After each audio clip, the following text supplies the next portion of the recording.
যে গিয়েছে, কিছু কিছু বই একেবারেই নষ্ট হয়ে গেছে, হয়তো ফেলে দিতে হবে। আর আজ যখন রোদ উঠেছে তখন যদি কিছু বই বাঁচানো যায় মরিয়া চেষ্টা করছেন বিক্রেতারা।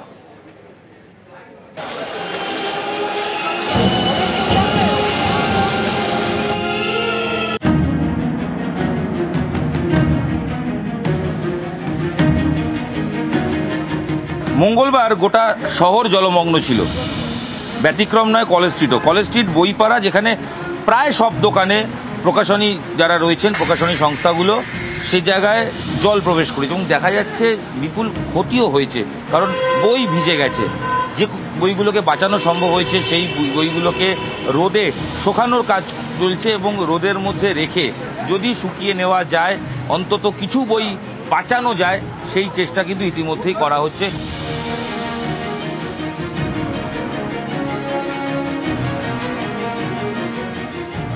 এই সকাল থেকে এসে পরিষ্কার পরিচ্ছন্ন করছি, বই তো সব ভিজে গেছে, যা দোকানে ছিল হাফ বই তো ম্যাক্সিমাম ভিজে গেছে। অনেক ক্ষয়ক্ষতির সম্মুখে আমরা হয়েছি বইওয়ালারা। এরকমভাবেই চলছে, এই বইটাই সুপুর দিয়েছি, দেখা যাক কী হয়। দোকানে জল ঢুকেছিল? জল বলতে 1 কোমর করে জল ভিতরে ছিল, বই যা ছিল সব ভিজে গেছে ম্যাক্সিমাম বই। দেখুন না, আপনারাই দেখুন না, সব রাখা আছে, শুকাতে দিচ্ছি, যা থাকে এর মধ্যে কিছু যদি পাওয়া যায়। সব তো ভিজে গেছে ম্যাক্সিমাম।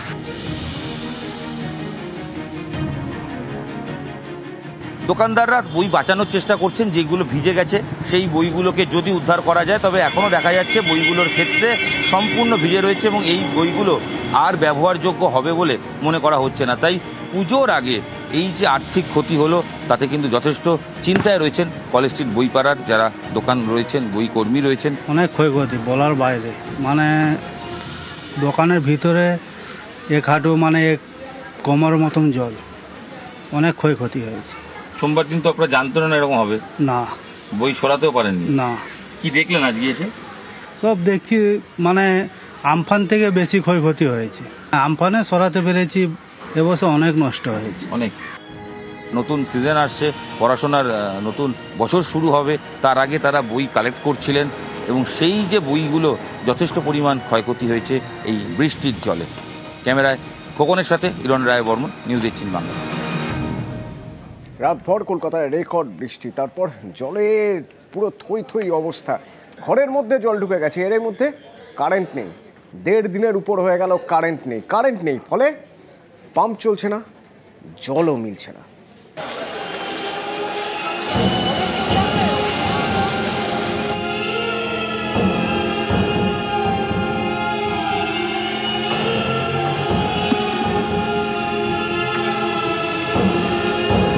কম ইনকাম ওরা করে না। মাননীয় মুখ্যমন্ত্রী বলছেন আমরা তাদের সঙ্গে সহমত, কিন্তু তারপরেও সিএসসির মনে তরঙ্গ নড়েনি, তিতিবিরক্ত হয়ে আছে পুরো একদম। There's no health, there's no water, there's no electricity. It's very difficult. বাচ্চাটাকে নিয়ে কোথায় যাবেন এখন?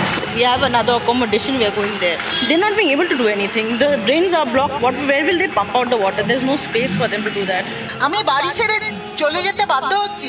I'm a senior citizen. I'm 70 years old, residing in Cornfield Road for the last 43 years. এরকম হয়নি, এই সিচুয়েশন হয়নি। এইখান থেকে আপনাদের এলাকার লাইনটা এসছে, ঠিক আছে, ওই ফিডারটা পুরো জলের তলায় রয়েছে। আমি এক্ষুনি অফিসে এখন কোথায় জল? আপনি চলুন, আপনি আসুন ম্যাডাম, দেখাচ্ছি। 36 আওয়ার্স হয়ে গেছে, বাথরুম নেই, জল নেই, কি করবে লোকে? বাচ্চারা আছে বাড়িতে। সোমবার সারা রাত কলকাতায় রেকর্ড বৃষ্টি, সেই রাত থেকে নানা জায়গায় কারেন্ট অফ। যেমন বালিগঞ্জের কর্নফিল্ড রোড, 36 ঘন্টার বেশি সময় ধরে এখানে কারেন্ট নেই। এর জেরে বাড়ির পাম্প চালানো যাচ্ছে না, ফলে বাথরুমে জল নেই, খাবার জলও নেই। অভিযোগ সিএসসিকে বারবার বলেও কোনো লাভ হয়নি। ওদের যে ইমার্জেন্সি লাইন, হোয়াটসঅ্যাপ লাইন, সমস্ত কিছুতে রিপ্লাই দেওয়া, মানে আমরা মেসেজ পাঠিয়েছি, কোনো রিপ্লাই নেই। জল বন্ধ, খাওয়ার জল নেই, ওয়াশরুম যাব সেই জল নেই। সকালবেলায় 10 লিটার কিনে নিয়ে এসছি, ওটা দিয়ে খাওয়া হচ্ছে। বুধবার সকালে বালিগঞ্জের এই এলাকায় যান সিএসসির একজন কর্মী, তাকে ঘিরে বিক্ষোভ দেখান বাসিন্দারা। আপনাদের অফিস কি বলছে? পর্যন্ত কিছু বলেছে? অফিস যেটা আমাকে এখন বললো যে যতক্ষণ জল না কমবে ততক্ষণ এই এলাকাতে এই বৈষম্য কেন করছেন? ওই কোনার বাড়িটা কি করে এলো? অফিস আপনি না মিথ্যা কথা বলবেন না, যেটা সত্যি সেটা বলুন, সত্যি কথাটা বলুন। 36 আওয়ার্স হয়ে গেছে, বাথরুম নেই, জল নেই, কি করবে? আমি বাড়ি ছেড়ে চলে যেতে বাধ্য হচ্ছি। I am a senior citizen, I am 70 years old, residing in কনফিল্ড road for the last 43 years. এরকম হয়নি, এই সিচুয়েশন হয়নি। তারা very sorry men and work 26 ঘন্টা ধরে এক কথা বলছে। সার্ভে পার্কেও একই ছবি। সোমবার রাত থেকে এই আবাসনে কারেন্ট অফ, ফলে ভোগান্তির এক শেষ। There's no help, there's no water, there's no electricity. It's very difficult. বাচ্চাটাকে নিয়ে কোথায় যাবেন এখন? We have another accommodation. We are going there. This is not the way of one person wants to stay in a community. This is not done. The drains are blocked. Where will they pump out the water? There's no space for them to do that.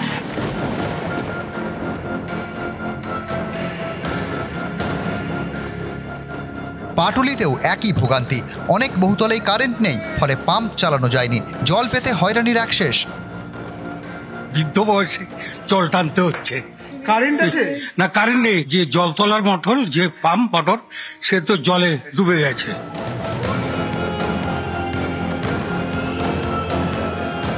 ট্যাংরার Christopher road, রাস্তায় জল, ঘরে জল। মঙ্গলবার থেকে current নেই। রাত 2টো থেকে আমাদের কারেন্ট নেই, আর সেই রকম জল, মানে থালা বাসন সব চলে যাচ্ছে। বাচ্চা কাচ্চারা সবাই তো আর খাট নেই। এই অবস্থায় আমরা কাল সারাদিন কাটালাম। ঘরে পেশেন্ট রয়েছে, পেশেন্ট নিয়েও আমাদের অবস্থা খারাপ হচ্ছে। কারেন্ট নিয়ে রাস্তাঘাটে, তো আমাদের বাড়ির ভিতরে বড় সাপ একটা ঢুকে পড়েছে। যা রাস্তার জল, এই চাপের জলটাই আমাদেরকে খেতে হচ্ছে। এই নোংরা জল, জানি না এরপরে আমাদের বাচ্চা কাচ্চা নিয়ে আমাদের কি অবস্থা। নিউজ 18 বাংলা। রাজপুর সোনারপুর পুরসভার এক কর্মীর ম্যানহোলে গিয়ে মৃত্যু হলো। ম্যানহোলে পড়ে পুরসভার অস্থায়ী কর্মী তিনি গতকালের বৃষ্টিতে মিলনপল্লীতে ম্যানহোলের মুখ পরিষ্কার করতে গিয়েছিলেন, তখনই এই বিপত্তি। আমার সঙ্গে অর্পণ রয়েছেন, অর্পণ একটু ডিটেলে বলতে পারবেন অর্পণ? একদমই, দেখো গতকালের যে বৃষ্টি, সেই বৃষ্টিতে কলকাতা সহ রাজপুর সোনারপুর পৌরসভারও একাধিক ওয়ার্ড জলমগ্ন হয়েছিল। তেমনই 14 নম্বর ওয়ার্ডের মিলনপল্লী এলাকায় সেখানে জল জমেছিল। ম্যানহোল পরিষ্কার করতে নামেন এবং যেটা রাজপুর সোনারপুর পৌরসভার চেয়ারম্যান পল্লব দাস যেটা জানাচ্ছেন যে ও কাজ করছিল এবং সেখানে ও প্লাস্টিক পরিষ্কার করতে গিয়ে যায় ওই সময়, এবং এই ম্যানহোলের যে জল, সেই জল খুব একটা বেশি নয় এবং সেখানে তলিয়ে যাওয়ার কোনো সম্ভাবনা থাকে না। সম্ভবত কি হয়েছে সেটা খতিয়ে দেখা হবে, তদন্ত করা হবে। তবে এই ঘটনায় দুঃখজনক, যেটা স্থানীয় মানুষজন জানাচ্ছেন যে দুপুর টাইমে মিলনপল্লীর যে ম্যানহোলের মুখ সেখানে পরিষ্কার করতে যান এবং সেই ম্যানহোলের নিচে নামেন, এবং অন্যান্য যারা কর্মী তারাও তখন ছিলেন, কিন্তু তিনি তলিয়ে যান। এর ধন্যবাদ। ওখানে ওই সামনেটা পড়ে গেছিল, পড়ে যাওয়ার পরে নাকি 1 ঘন্টা পরে খুঁজে পাওয়া গেছে এই সামনে থেকে। পড়ে গেছিল মানে কি জন্য ভিতর ঢুকেছিল জানো? পরিষ্কার করতে, মানে এই যে জল পাস করার জন্য নাকি? হ্যাঁ, জল যাতে পাস হয় ওই জন্য ঝামেলাটি হচ্ছিল। সবাই নাকি বারণ করেছে নামতে, তো তবু উনি নেমেছে ওখান থেকে, নেবে আর তারপর হঠাৎ করে কোনো সেফটি ছাড়াই নেমেছে আর তারপর আর পাইনি। এবার কি